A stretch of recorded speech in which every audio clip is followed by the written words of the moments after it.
Hi, it's Erin Stutland, and if you are someone who struggles with making decisions, and I am talking about big decisions to small, everyday decisions, then I want you to pay very close attention because I am going to help you out, and I promise you're going to feel good about your decision.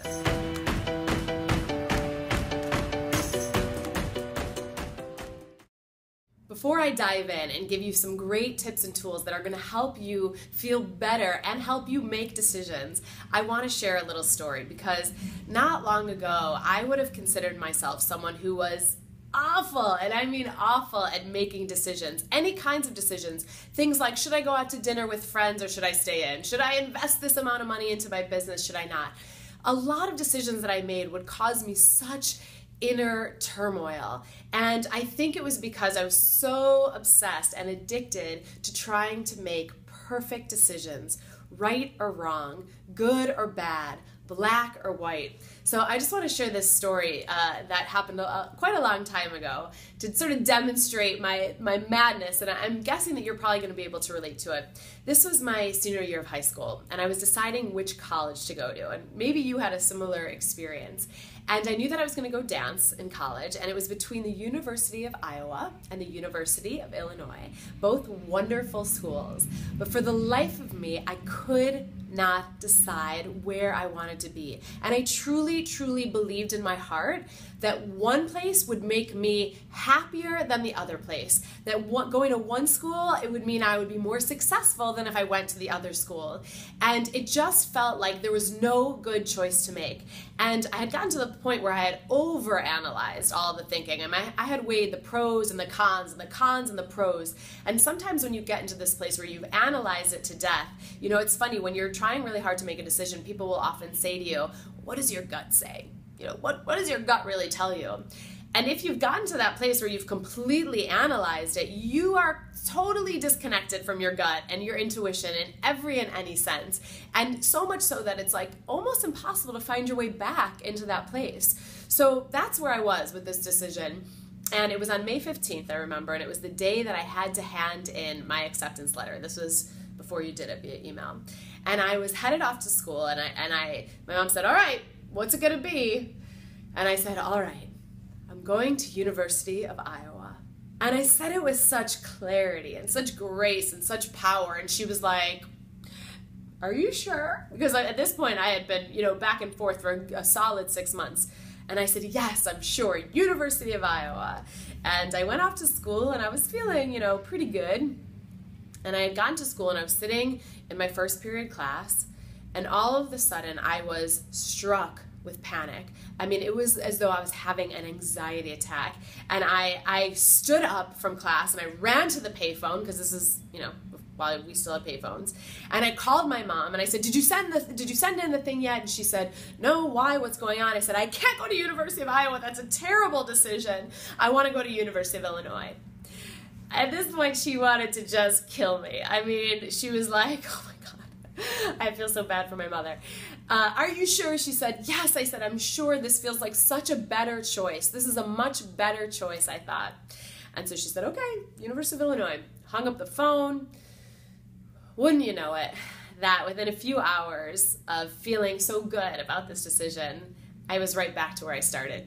Flipping and flopping, hemming and hawing, feeling so tortured. So much so that I did end up going to the University of Illinois.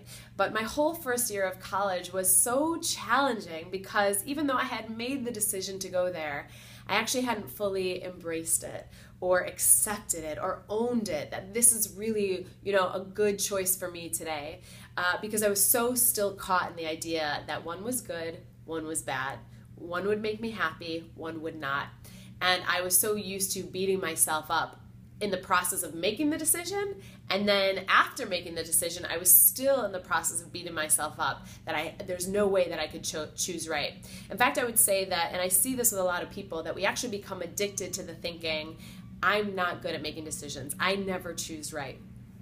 So what I want to give to you today are a couple tips and tools that I use to help me make decisions. And the truth is I still sometimes struggle with it, but I truly do follow these rules, and I create so much more peace in my life as a result. And I see my clients creating more peace as a result. And really that's what we're after. We're after feeling more peaceful, more empowered, more powerful, more confident in our everyday lives. So the first thing that I want you to think about is, what is your goal? And when I say that, I don't mean like, what is your life goal? What do you want to be doing 10 years from now? In fact, I don't want you to think about what you want to be doing 10 years from now, because that's a really long time away. I don't even want you to think about what you want to be doing 5 years from now. If I go back and I think about who I was 10 years ago, if I would have, the decisions that I would make today would be so wildly different. So I think that 10 years, 5 years, it's too far out. I want you to bring it in a little bit more. And I want you to think, what do you want to be doing 1 year from today? 12 months, that's it. How do you want to feel? And what do you want to be doing just 1 year from now? And if when I say that to you, it still causes a little bit of anxiety, then I want you to bring it in even more. So I want you to ask yourself, where do I want to be? What do I want to be doing? How do I want to feel in 3 months from now? That's it, just 3 months from now.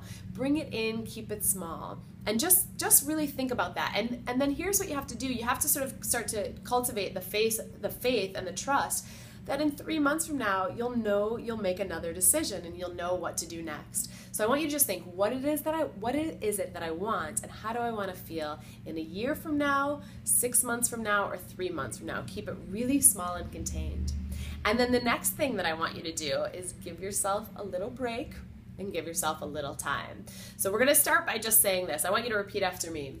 It's all working out and it's all getting done. Let's do it again. It's all working out and it's all getting done. Because it really is. But you have to give yourself a little break, a little time, a little space. So that might mean going out for a walk, taking a nap, having dinner with friends. The thing is, at this point, you have probably analyzed it, collected your data, weighed the pros and the cons. Your conscious mind has all the information that it could possibly need. And now it's time to let your subconscious mind go to work on it. So you're just going to relax a little bit. In fact, you're not going to think about it at all. No thinking about it. You're going to let a decision come to you, and you're going to allow yourself to come to a decision. And one way you can do that to sort of help it sort of along so that you create a little bit of structure for yourself is just set a date for yourself. And I don't mean set like a hard date, like I'm going to decide by May 31st. It's more of an intention. So you just sort of say to yourself, by May 31st, it's my intention that a decision will have come to me and I will have arrived at a decision. It's really sweet, it's very gentle, it's kind. You're just going to set a date for when you'd like to decide by. And then here's the last thing that I want you to do, and this is for all my perfectionists out there. Because I think part of what makes it so challenging for us to make a decision is that we really feel like we need to do it perfectly, that everything needs to be perfect. But I'm going to invite you to redefine today what perfect actually means, because it actually doesn't mean what we think it means. The Latin root of perfect is perfectus, and the meaning of perfectus is to finish or to complete something. So if you have finished or you have completed something, then there in itself means that it is perfect. And so I want you to practice today with everything that you finish, everything that you complete, every decision that you make, from whether it's what you're going to wear, to what you're going to eat, to who you're going to call, to who you're going to email. Every time you make a decision and you finish something, I want you to say to yourself, it's perfect. It's perfect. And I don't mean perfect in that pristine sense. I mean perfect in like, it is done, I decided, and therefore it's perfect. So that is your assignment for today. And if these are some things that you struggle with, whether it's setting goals for yourself and really deciding what it is that you want within the next year, 6 months, 9 months, 3 months, then I invite you to come on over and check out Magical Manifestors. It's the very last time that I'm going to be running the course live, which means it's the last time that you and I will have an opportunity to really work together. And I love the course because I really get to know the folks in the course very individually and know what you're working on and support you in that.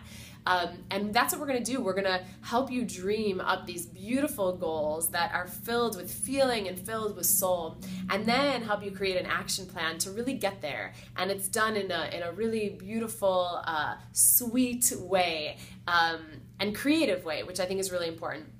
So go ahead, check out Magical Manifestors below. It's all about creating less hustle in your life, more flow, more ease, but still really getting what it is that you want.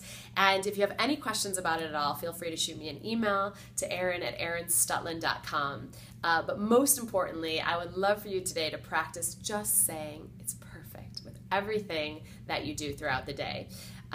Thanks so much for watching, and I will see you real soon.